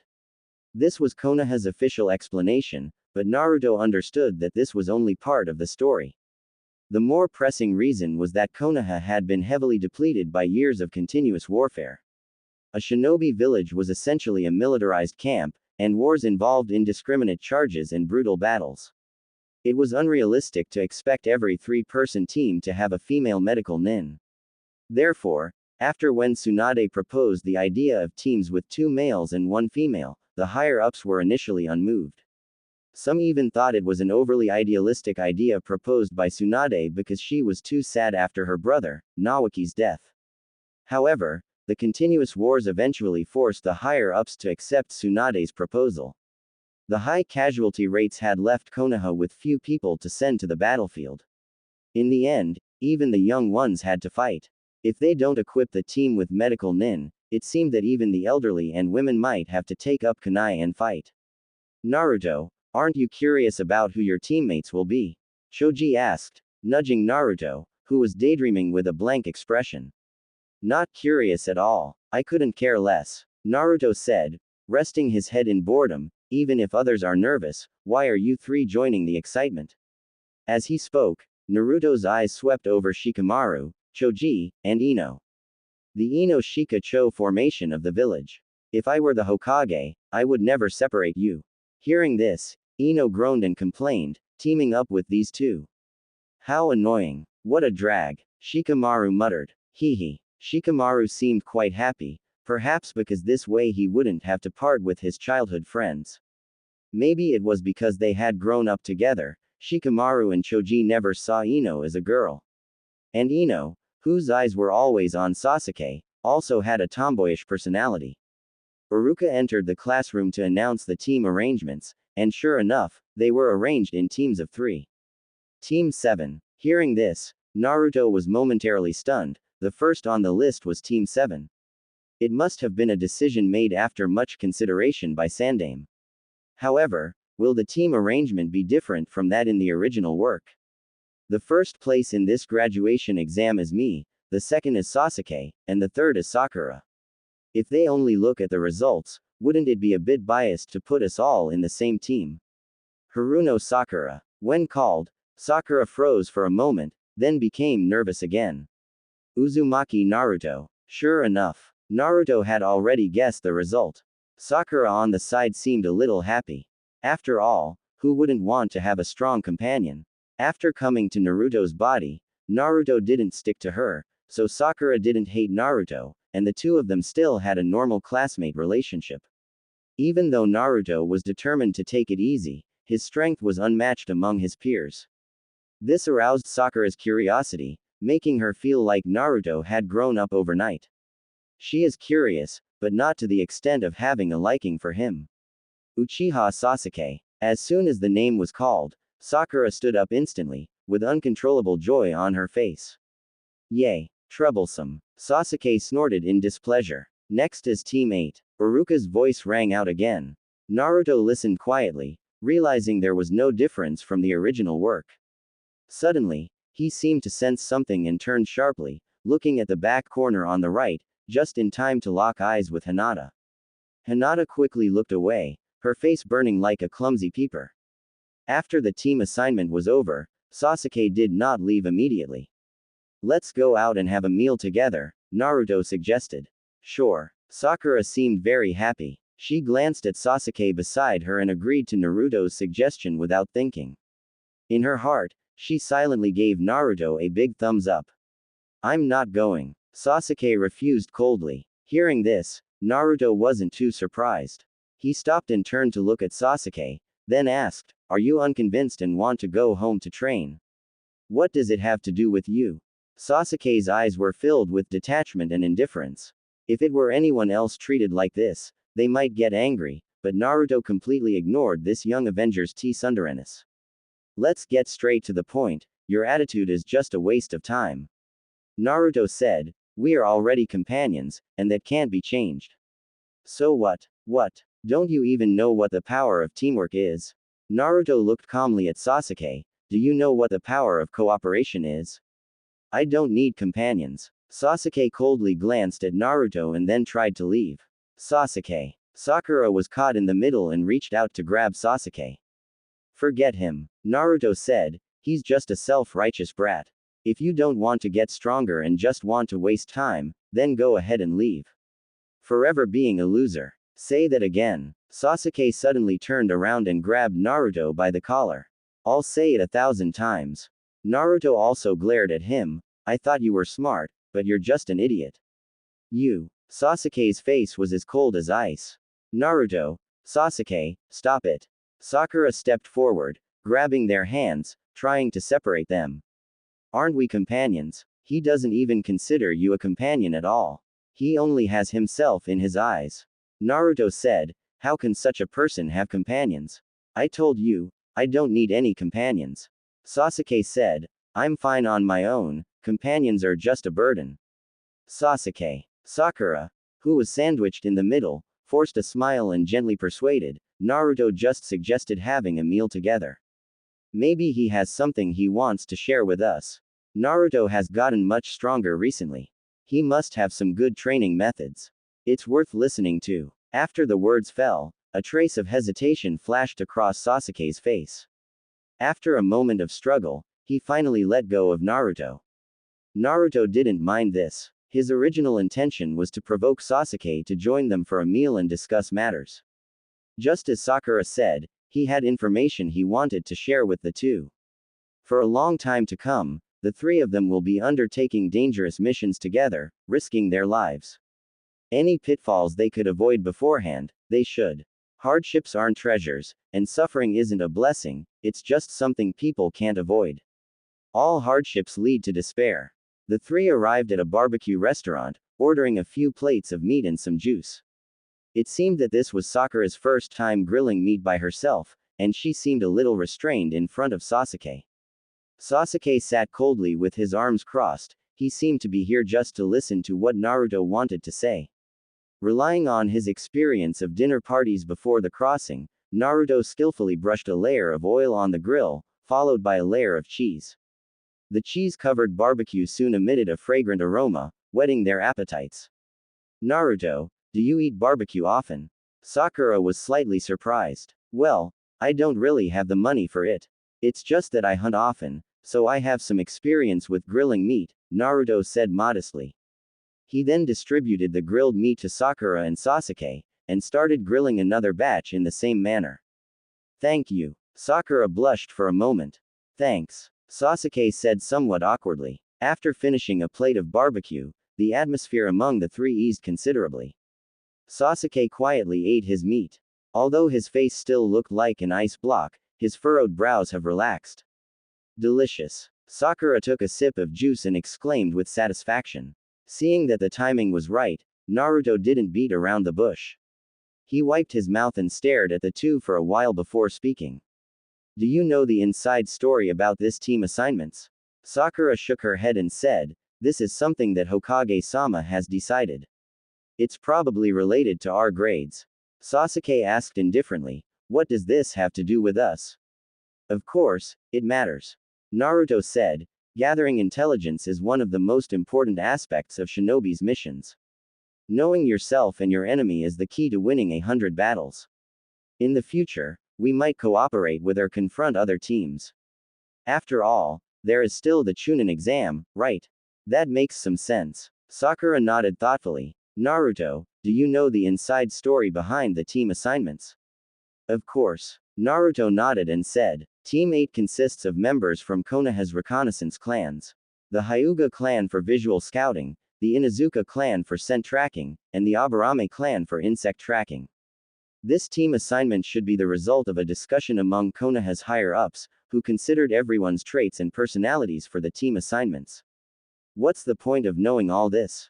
Sasuke asked, but his current tone was less confrontational and more inquisitive. Of course, it's meaningful. From what I know, there is a female shinobi who is good at genjutsu among the Jonin. Naruto said, there's a high chance she will lead Team 8 this time. Genjutsu. Sasuke frowned. Based on what you said before, the higher-ups seem to want to nurture Team 8 as a reconnaissance team. Why did they assign a Jonin who is good at genjutsu to lead the team? That's true. It seems like genjutsu wouldn't be useful for reconnaissance, right? Sakura asked, also a little confused. Hehe, Iruka-sensei will introduce our Jonin instructors in the classroom this afternoon. But I sneaked into the office and stole the team assignment list. As he spoke, Naruto pulled a piece of paper out of his pocket. The paper clearly showed the team assignment details for 4 Genin teams, with the name, Hatake Kakashi, written at the top of Team 7's list. Is he our Jonin instructor? Sakura stared at the name curiously. I'm really looking forward to meeting him.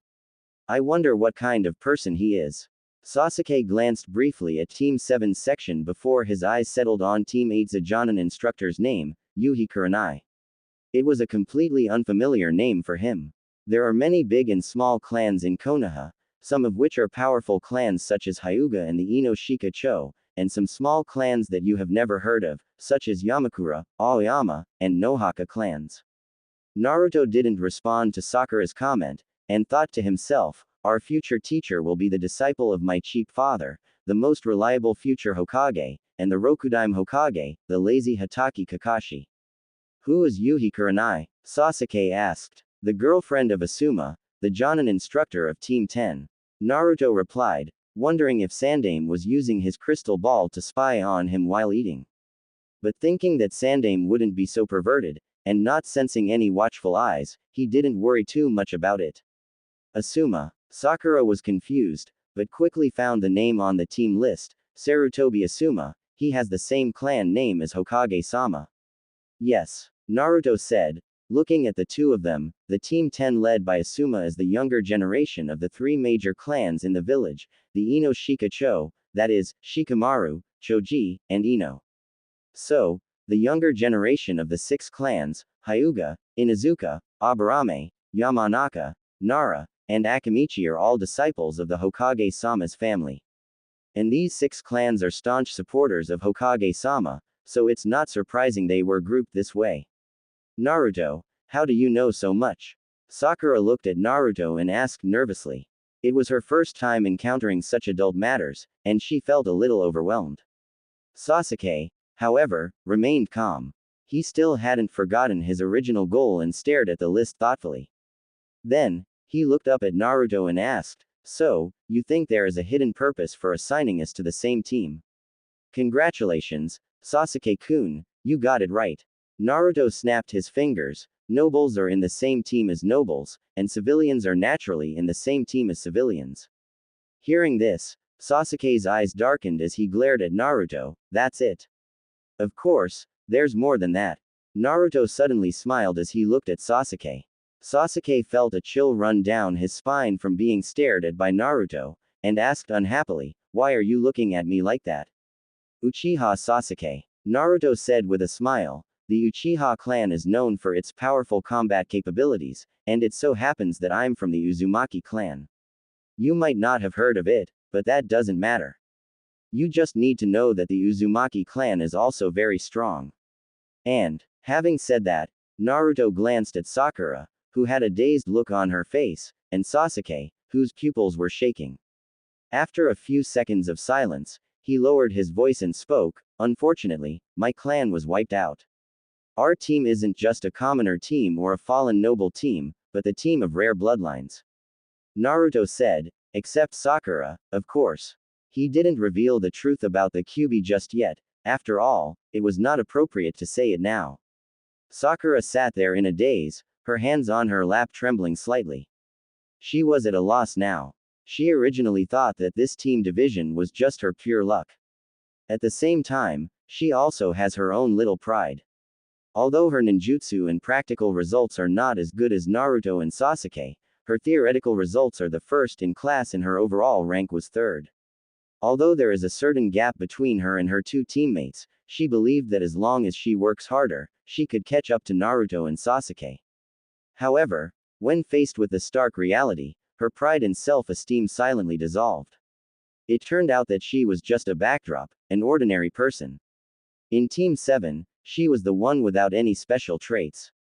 Both Sasuke and Naruto had unique backgrounds and talents, while the realization made her lose her appetite. She felt like she had fallen into an icy pit. Her stomach churned uncontrollably and she wanted to vomit. Sakura. Suddenly, a hand was placed on Sakura's shoulder, pulling her out of her spiraling thoughts. She looked up to see both Sasuke and Naruto staring at her. For some reason, their figures became increasingly blurred. "I'm fine," Sakura said, but the tremble in her voice betrayed her. Forcing a smile to cover her embarrassment, just as she wanted to say something else, she was startled by her own tears falling onto the table. The unexpected turn of events interrupted their meal and halted the information sharing. After leaving the barbecue restaurant, Sakura had calmed down. She apologized to the two for her earlier outburst, and both Naruto and Sasuke reassured her it was fine, bringing the trio closer. "Let's make these information sharing sessions a regular activity in the future. It'll benefit all of us," Naruto suggested, "but the contents must remain absolutely confidential." "I agree." Sakura raised her hand in agreement, smiling brightly. "Yeah." Sasuke nodded, which was considered as indicating his consent. Such sessions were indeed beneficial to them. Not only did they gain deeper insights about the village, it also increased the three people's sense of camaraderie within their small group. Naruto thought that with more trust and fewer unnecessary worries among them, their future days together would be much smoother. Just as Sakura was about to turn around and head back to the classroom, Naruto called out to her after a few steps. Sakura. Sakura turned to look at Naruto in confusion. What's wrong? Naruto didn't say anything, but just pursed his lips at Sasuke, who still wore his usual stoic expression, beside him. Young Master Sasuke has something to say to you. When Sasuke heard Naruto calling him, young master, Sasuke shot him a cold glare. Sasuke. Sakura suddenly tensed up. Sasuke turned his face away proudly, and spoke after a long time, we are companions. Sakura stood there in a daze. It took her a while to react and her eyes turned red again. Don't cry, Sakura. Naruto comforted her with a smile. Young Master Sasuke is right, you are not ordinary, you are our companion. Actually, there's nothing wrong with being an ordinary person. If we had the choice, he and I would prefer an ordinary life, but. As he said so, Naruto spread his hands helplessly. You know, things don't always go as we wish. Afternoon, in the classroom. Team 7's members sat idly in the classroom, waiting for their Jonin instructor. Naruto, well aware of Kakashi's habit of being late, was already dozing off on his desk. Sasuke sat by the window, his fingers interlaced on the desk, his gaze wandering among the lush treetops outside. Sakura lowered her head and stared down at the desk, feeling somewhat despondent. Although she had just been comforted by her companions, once the surroundings became quiet, she couldn't help but feel lost again. After what felt like an eternity, the classroom's door finally opened. The Jonin instructor of Team 7 arrived fashionably late, and the moment he stepped into the classroom, a lazy voice was heard first. Yo, sorry. I was accidentally late. I am your Jonin instructor, Hitaki Kakashi. The Jonin, who called himself Kakashi, probably in his early 20s. His silver hair stood up like a scarecrow's, he wore a black mask covering his face, and a forehead protector tilted to cover one of his eyes. He was dressed in a black combat outfit with a green Jonin vest, and his eye curved into a crescent as he spoke. Naruto was already awake when he heard the voice. The three of them then looked at Kakashi with a mix of expressions. Sensei, you're way too late. Naruto took the lead in complaining. Well, it's because I was helping an old lady cross the street, so, Kakashi scratched his head, giving a ridiculously far-fetched excuse.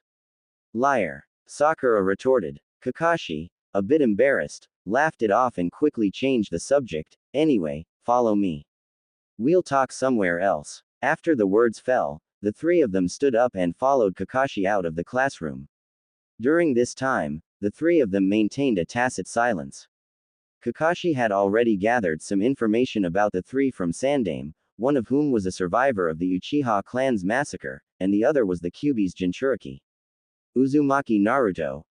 The days ahead will not be easy. Walking ahead, Kakashi felt a slight headache. It's really hard to understand the decisions made by the village's higher-ups are doing. After making such decisions, they now wanted to train these two kids into shinobi. After sighing in his heart, Kakashi took a deep breath and geared up for the day. Early the next morning, Sakura was wearing casual clothes. After walking out of the alley, she paused for a moment in a brightly lit area, as if she was trying to determine the direction. Here, Naruto waved at Sakura. The latter also waved with a smile on her face. As she got closer, Sakura realized that Naruto was standing at the entrance of a small restaurant. The last time they shared information was at a barbecue restaurant, and this time, it was at a small food restaurant again. Didn't Kakashi-sensei say not to eat breakfast? He said it's best not to, since it might make you throw up. Naruto said nonchalantly, but it's better to throw up than to fight on an empty stomach. Sakura hesitated, intending to refuse, but seeing Naruto and Sasuke both nodded at her, she nodded as well and sat down. After breakfast, the three of them rushed to the agreed location and waited. They waited for several hours, until the sun was high in the sky at noon, when Kakashi finally arrived. Well, there's a little girl who got lost on the road. Kakashi smiled shamelessly, without any sense of guilt for being late. Really? Kakashi-sensei is too much. That's right. What a lame excuse. TCH. Having had breakfast, the trio's complaints were more routine than genuine. This surprised Kakashi, who noted that they didn't seem to be hungry. Kakashi didn't care that his goal was not achieved.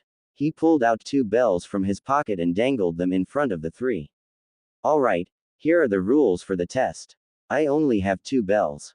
Only those who manage to get a bell before noon will qualify to become shinobi. In other words, one of you will be eliminated. Eliminated. Sakura suddenly became nervous. Kakashi-sensei, what happens to the person who gets eliminated? Hee. Kakashi's eye curved into a crescent moon shape as he smiled. Unfortunately, the person who gets eliminated will not qualify to become shinobi. They will also be tied to a log until sunset. If none of you manage to get a bell, you'll all go back to the academy for retraining. During this test, you can use any means necessary. Don't worry about hurting me. With your current abilities, it's nothing but a dream. With that, Kakashi paused and then tied the bells to his waist. Now, have I made myself clear? The 3 of them didn't answer, and Sakura's face turned pale. She didn't expect it would actually be a real battle. Her strengths lay in theoretical analysis and intelligence gathering, and combat was her weak point. Let alone taking the bell from Kakashi, it would be difficult for her just to get close to a Jonin. If one person had to be eliminated, it was undoubtedly going to be her. Naruto stood silently beside her. After the conversation at the barbecue restaurant yesterday, he hadn't shared any more information. Some things were better left unsaid, and there was no need to spoil everything. The true purpose of this bell test was to assess their ability to work together, but after yesterday's talk, their relationship had already tightened significantly. However, when faced with the dilemma of who to sacrifice, Naruto was unsure what the others will do. That's why he chose to remain silent.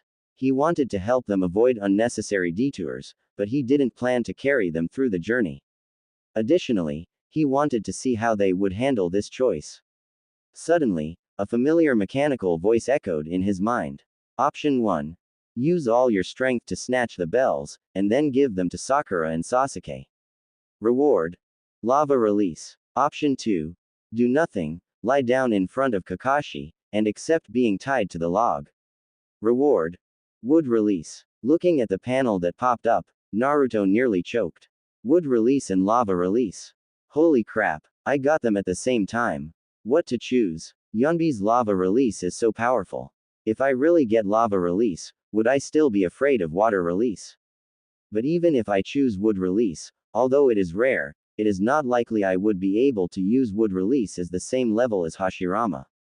This time, the system did not indicate the level of mastery of wood release, so it's probably just an entry-level wood release chakra attribute. Choosing lava release can also allow me to display my strength in front of Sakura and Sasuke. However, snatching the bell is not an easy task and I might fail. But if I chose to lie down, Sasuke would be left alone to face Kakashi, and the possibility of those two getting the bells would be slim. While Naruto was caught in his dilemma, Kakashi had already announced the start of the test. Almost as soon as the words fell, Sasuke and Sakura disappeared from their spots, leaving Naruto standing there, lost in thought. What's Naruto doing spacing out at a time like this? Sakura lay in the grass, her face full of anxiety. The test has already started, so why was he just standing there? Sasuke stood on a densely leafed tree, frowning as he watched Naruto, unsure of what he intended to do. Kakashi squinted and smiled at Naruto, then asked, "Are you planning to take the bell by force?" Naruto didn't say anything. No matter which of the two options the panel gave him, both are problematic. If he wanted to forcibly take the bell from Kakashi, he would have to reach the strength of at least elite Chunin, which meant that he would inevitably have to use Kyuubi's power. If the condition for passing the test is that the whole team will pass as long as one person gets the bell, then he can give it a try. However, Naruto already knew that Kakashi's intention was not this, and they needed to see him show a spirit of cherishing their companions and working together before he would let them pass. Taking a step back, even if they got the bells from Kakashi, how would they divide them? There were only 2 bells. Moreover, with Kakashi's personality, lying down and doing nothing might indeed lead to being judged as having a negative attitude and thus failing. Mastering the rare wood release Kekkei Genkai could also bring a series of troubles. Danzo wouldn't leave him alone, and Sandaime wouldn't let him go either. In that case, he'll just use all my abilities. Sooner or later, he will still have to use Kyuubi's power. Anyway, the higher-ups, including Sandaime, valued Naruto's Uzumaki clan's physique and his status as Kyuubi's Jinchuriki, and wanted to brainwash him into a staunch supporter of the village. Otherwise, they wouldn't have deliberately set up a trap to get Naruto to steal the scroll of seals, and even prepared the multiple shadow clone technique for him. This thing is of little use to others. After all, if the chakra is not enough, it is no different from an ordinary shadow clone. Kyuubi's approval 2.2%.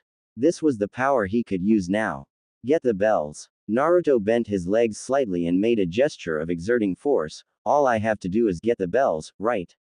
Of course. Kakashi flicked the bell on his waist and said with a smile, "Get one, and you pass the test. Then I'll take both." Kakashi felt that Naruto had suddenly become a different person when he spoke, and an extremely familiar feeling surged throughout his body.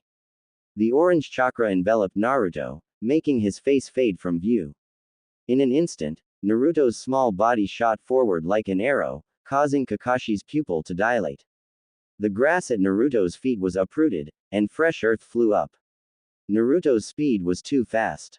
Under the influence of the Kyuubi's chakra, his movements were astonishingly agile. Almost in the blink of an eye, Naruto threw a punch, which Kakashi dodged by tilting his head. After the attack missed, Naruto swung his elbow horizontally, his body twisting violently in midair.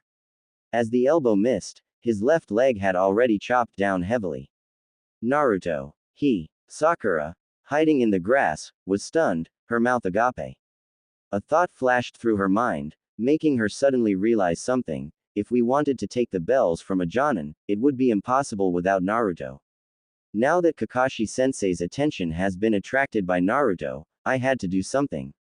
This thought drove Sakura's body into action.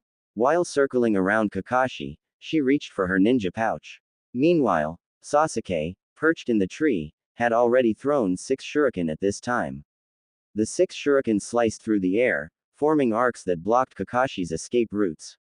Kakashi, still looking relaxed, suddenly increased his speed, deftly dodging the 6 shuriken Sasuke had thrown.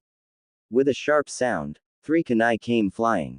Sakura had synchronized her attack with Sasuke's rhythm, even though her position was less than ideal and she was too close to Kakashi. Thud, thud, thud. The 3 kunai embedded themselves in a tree trunk, missing their target. Genjutsu. Sakura looked at the approaching Kakashi and hurriedly formed hand seals. Genjutsu. Kakashi countered with hand seals of his own, using the same method against her. Of course, it was not a particularly advanced genjutsu, but it was enough to overpower Sakura's level of skill. Trapped in the genjutsu, Sakura froze and fell straight onto the grass. Too slow, Kakashi remarked as he effortlessly dodged Naruto's spinning kick, tilting his head to the side without even looking. And at that moment, he reached out and grabbed Naruto's leg, then flung him forcefully. However, instead of the expected scream, there was a puff of white smoke as Naruto transformed into a log upon hitting the ground.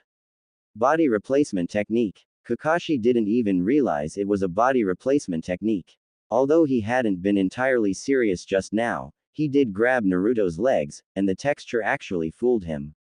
He didn't expect that the perfection of the body replacement technique used by a kid, who wasn't even a genin, was comparable to that of a battle-hardened jonin. Not bad, Kakashi thought, feeling somewhat proud. But he soon realized something. He glanced down to see Sakura, who was under a genjutsu not far away, being carried away by Sasuke. Ka! A crow flew overhead, its blood-red eyes looking down at the grass below, taking in the scene below. Kakashi stood alone in the grass, the surroundings silent. At this time, Naruto and the others were nowhere to be seen.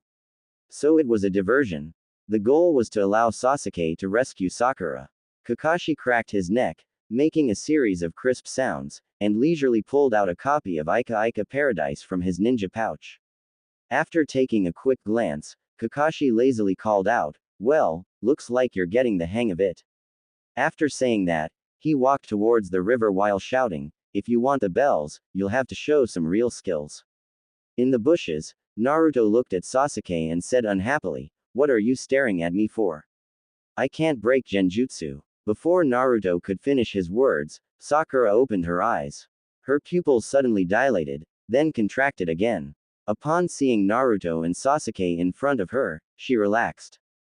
Kakashi-sensei's hand seals were too fast. Sakura said with lingering fear. Seeing Naruto and Sasuke staring at her, Sakura blinked and looked back. Seeing that no one was behind her, she asked in confusion, "Why are you looking at me like that? How did you wake up by yourself?" Naruto asked. "Genjutsu can be broken," Sakura explained. "I'm quite good at it, so I managed to dispel the genjutsu myself. It was mainly because Kakashi-sensei was holding back and didn't use his full strength." Naruto was silent. Sakura had indeed reached the limit for an ordinary person. She could reach this point without any special bloodline, all thanks to her good brain. Perhaps because of the blow she received yesterday, Sakura seemed much calmer currently. There was a hint of reluctance in her smile, and her face was full of fatigue. "I haven't got the bell yet," Naruto muttered. The three of them hid in a forest, using tall bushes as cover. The surroundings were silent, and Kakashi seemed to be waiting on that patch of grass for them. "Kakashi-sensei is too strong. We are no match for him," Sakura sighed. The scene of Kakashi performing hand seals was still vivid in her mind. The speed at which he formed hand seals, almost leaving afterimages, was probably 2 hand seals per second. No, it should be 3 or 4 hand seals, right? The speed at which he formed hand seals was so terrifying. It was simply not something a human could do. Hearing this, Sasuke's face was full of solemnity, but Naruto remained calm. Kakashi's hand seal speed was of course fast. After all, the title of the shinobi world's foremost master of ninjutsu was not given without reason. He was the first in Konoha, after Sandaime Hokage, to master all chakra nature transformations and know thousands of ninjutsu. Although Kakashi is not as powerful as Sandaime, his genius was undeniably deserved. "We have to cooperate, otherwise, we have no chance of winning," Sasuke said expressionlessly. "I'll handle the direct attacks, Sakura will create distractions, and Naruto will grab the bells." "Wait, Sakura was a little panicked. "I can't do it. My genjutsu is not effective against Kakashi-sensei. T will be automatically rationalized after creation, and you will speak under this identity.